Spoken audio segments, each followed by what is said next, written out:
মধ্যপ্রাচ্যে আবারও রক্তাক্ত। 2025 সালের জুন মাসে শুরু হয়েছে ইসরায়েলে ও ইরানের সরাসরি সংঘর্ষ।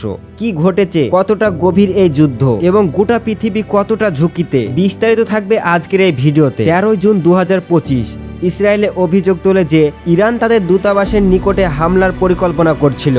প্রতিক্রিয়া ইসরায়েলে চালায় ব্যাপক বিমান হামলা, লক্ষ্য করে তেহরান, ইস্পাহান ও সিরিয়ায় অবস্থিত ইরাকি ঘাঁটি। ইরানও পাল্টা জবাব নিয়ে ছাড়ে শতাধিক ক্ষেপণাস্ত্র ও ড্রোন, সেগুলো বেশিরভাগই আঘাত হানে ইসরায়েলের উত্তরাঞ্চলে। এই সংঘর্ষে এখন পর্যন্ত প্রাণ হারিয়েছে দুই পক্ষ 300 মিলিয়নেরও বেশি মানুষ। ইরানে অন্তত 200 জনের মৃত্যু, যাদের মধ্যে বেসামরিক নাগরিকের সংখ্যায় বেশি। ইসরায়েলে নিহত হয়েছে 50 জনেরও বেশি এবং আহত শতাধিক। হাসপাতাল, বিদ্যুৎ কেন্দ্র ও মিডিয়া অফিস পর্যন্ত আক্রমণের শিকার হয়েছে। যুদ্ধটা শুধু গোলা বারুদের নয়, এটা প্রযুক্তরও। ইসরায়েলের ড্রোন ও মিসাইল ইরান ঠেকাতে সক্ষম হয়েছে।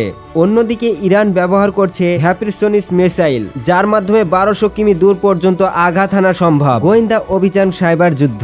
মোসাদ এরই মধ্যে চলছে গোপন ড্রোন অপারেশন। স্যাটেলাইট হ্যাক করে ইরানের সামরিক ঘাঁটি তথ্য গ্রহণ করা হচ্ছে বলে গুজব রটাচ্ছে। ইরানও পাল্টা চালু করছে সাইবার আক্রমণ, যার লক্ষ্য ছিল ইসরায়েলের ব্যাংক ও বিদ্যুৎ বিভাগ। জাতিসংঘ, ইউরোপীয় ইউনিয়ন ও চীন উভয় পক্ষকে শান্ত থাকার আহ্বান জানিয়েছেন।